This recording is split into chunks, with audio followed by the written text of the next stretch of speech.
Assalamualaikum warahmatullahi wabarakatuh. Halo teman-teman semuanya. Selamat datang di podcast kali ini. Perkenalkan, nama saya Rizka Elebin dari kelompok 11 pada mata kuliah Pendidikan Keluarga dari Prodi Pendidikan Nonformal Fakultas Keguruan dan Ilmu Pendidikan Universitas Bengkulu.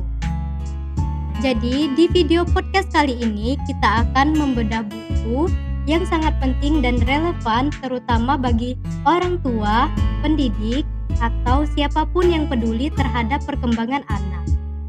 Buku ini berjudul Pola Asuh Orang Tua dalam Membantu Anak Mengembangkan Disiplin Diri, karya dari Profesor Dr. Muhammad Sohid, dengan penerbit PT Rineka Cipta, tempat terbit yaitu Jakarta, tahun terbitnya yaitu 2020 dengan ISBN 978 979 518 7424 dengan jumlah halaman yang berjumlah 222 halaman. Buku ini mengupas secara mendalam tentang bagaimana keluarga, lingkungan, nilai moral, hingga pola komunikasi orang tua berpengaruh dalam membentuk disiplin diri pada anak. Pembahasannya sangat lengkap, sistematis, dan penuh contoh nyata sehingga sangat mudah dipahami dan aplikatif. Nah, dalam podcast kali ini saya akan membantu kalian dalam membahas isi buku ini per bab bahkan per subbab dengan alur yang nyaman, penuh penjelasan, dan dikemas dengan bahasa yang sederhana. Jadi, langsung saja kita mulai perjalanan pengetahuan kita. Baik teman-teman, kita mulai dari bab pertama, yaitu pengantar, dengan subbab yang pertama yaitu posisi keluarga menentukan tingkat disiplin anak. Pada bagian ini, penulis menjelaskan bahwa keluarga merupakan tempat pertama dan utama dalam menentukan disiplin diri pada anak. Anak belajar nilai, sikap, perilaku, dan kebiasaan justru lebih banyak di rumah dibandingkan dengan tempat lainnya. Orang tua menjadi role model dalam suasana keluarga untuk menjadi fondasi yang paling penting. Jika keluarga hangat, memiliki aturan yang jelas, serta konsisten, maka anak lebih mudah membangun disiplin diri. Lalu, yang kedua, pentingnya disiplin diri pada anak pada era dini anak. Jadi, anak itu memiliki disiplin diri sejak dini yang cenderung lebih mandiri, mampu mengendalikan emosi, memiliki tanggung jawab, mampu menyelesaikan tugas dan tantangan. Penulis juga menegaskan bahwa tanpa disiplin diri, anak akan sulit menghadapi perubahan zaman yang semakin cepat dan kompleks. Nah, teman-teman, setelah memahami peran keluarga dan urgensi disiplin diri, kita bergeser ke bab berikutnya. Dalam buku ini mulai masuk ke landasan teori dan pandangan ahli yang merupakan teori-teori dari pandangan ahli tersebut. Yuk kita bahas bersama. Yang pertama ada makna keluarga bagi anak.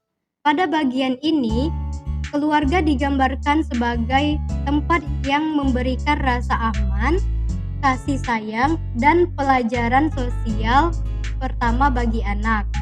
Keluarga bukan hanya tempat tinggal, tetapi juga sebagai laboratorium awal tempat anak belajar membentuk moral dan perilaku. Selanjutnya, subbab kedua yaitu proses pembentukan disiplin diri dalam diri anak. Jadi, disiplin diri tidak terbentuk secara instan. Ada proses yang bertahap, yaitu yang pertama ada pembiasaan, yang kedua pemberian aturan, yang ketiga ada keteladanan, lalu selanjutnya ada komunikasi, lalu yang terakhir pengawasan yang konsisten. Jadi, keluarga harus menjadi tempat yang menciptakan ritme disiplin melalui rutinitas sehari-hari. Selanjutnya bergeser pada subbab yang ketiga, yaitu konsep kunci upaya orang tua dalam membantu anak mengembangkan dasar disiplin diri. Penulis memberikan beberapa konsep dasar seperti internalisasi nilai moral, pemahaman konsekuensi, dialog tentang benar salah, lalu pemberian tanggung jawab kecil. Konsep-konsep inilah yang akan menjadi pedoman untuk orang tua. Selanjutnya ada dialektika sebagai dasar internalisasi nilai moral. Jadi disiplin tidak boleh dibentuk melalui paksaan, tetapi melalui dialog dua arah. Anak butuh diajak berpikir, merasakan, dan memahami alasan dari aturan-aturan yang dibuat. Selanjutnya, nilai moral dalam perspektif fenomenologis. Jadi, pendekatan fenomenologis menekankan pengalaman langsung pada anak. Nilai-nilai moral harus dirasakan, bukan hanya diajarkan. Lalu selanjutnya, ikhtisar konsep. Bagian ini merangkum seluruh teori yang menjadi landasan penelitian dan pembahasan selanjutnya.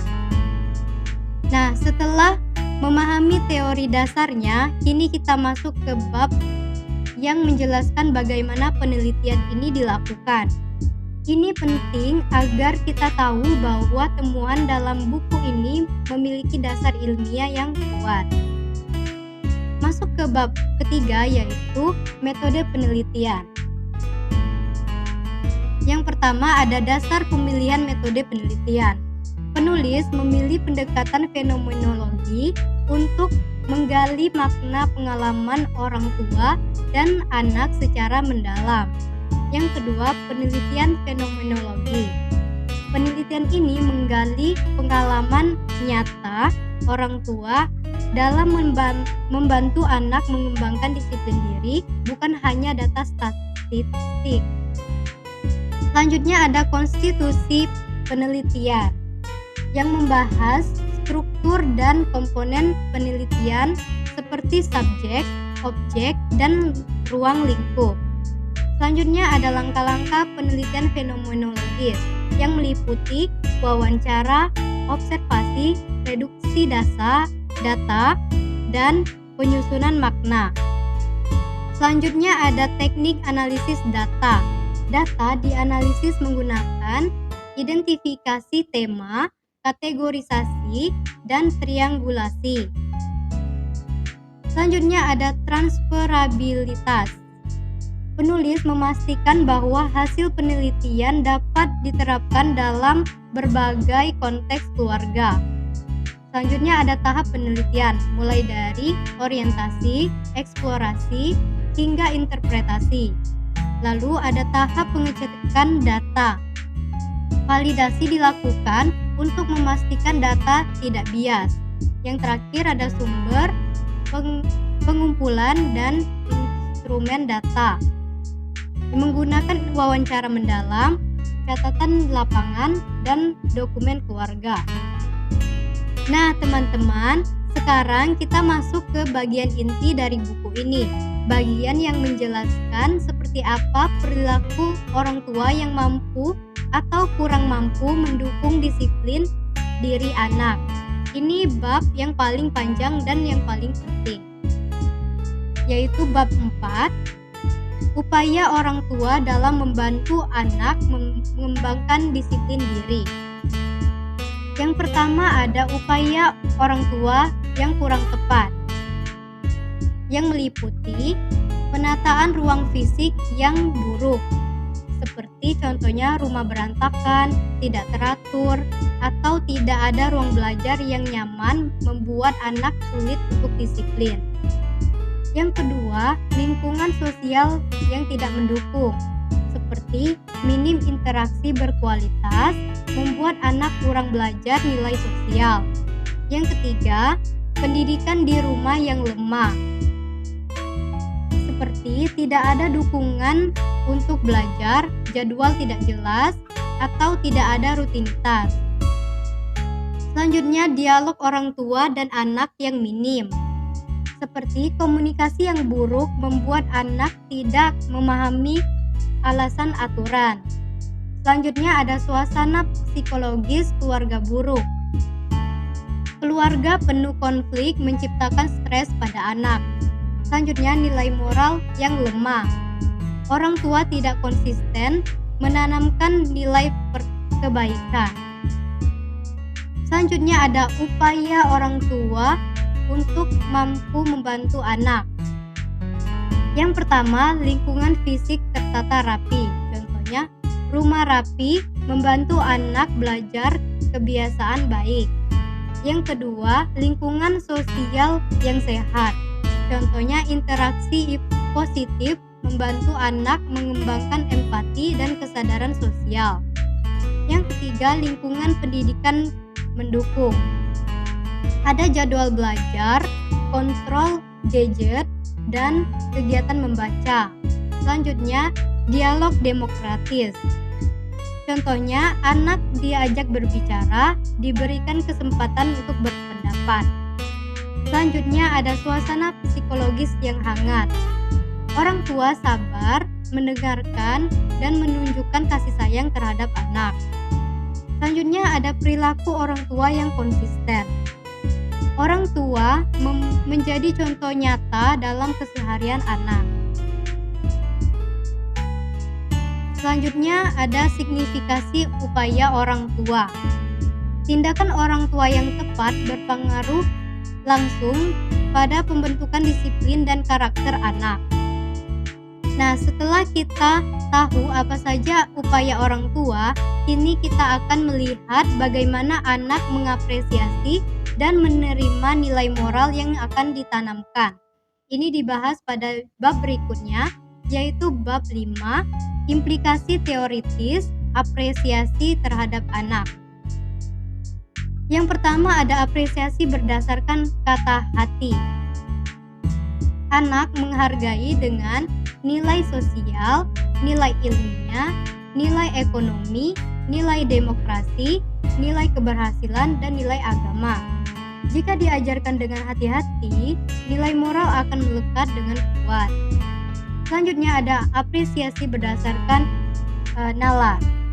Anak perlu memahami secara logis sebab akibat dari perilaku yang diperbuat, alasan mengapa aturan itu penting, serta manfaat disiplin dalam kehidupan.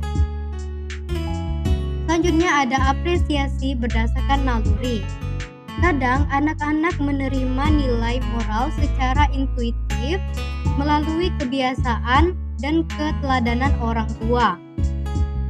Selanjutnya ada orang tua menghayati dunia anak. Orang tua yang mampu masuk ke dunia anak dapat mengajarkan nilai dengan lebih efektif. Selanjutnya ada konsekuensi yang logis. Penerimaan nilai moral akan mempengaruhi perilaku sehari-hari anak-anak. Lalu ada kontrol orang tua. Kontrol yang bijak akan membentuk disiplin, kontrol yang keras justru merusak anak. Lalu ada nilai moral berbasis agama, menjadi fondasi kokoh dalam pembentukan karakter. Nah, teman-teman, setelah mengetahui apresiasi anak, kita beralih ke realitas kehidupan. Tidak semua keluarga itu memiliki kondisi yang ideal, dan bagian ini mengulas masalah itu secara jujur dan mendalam.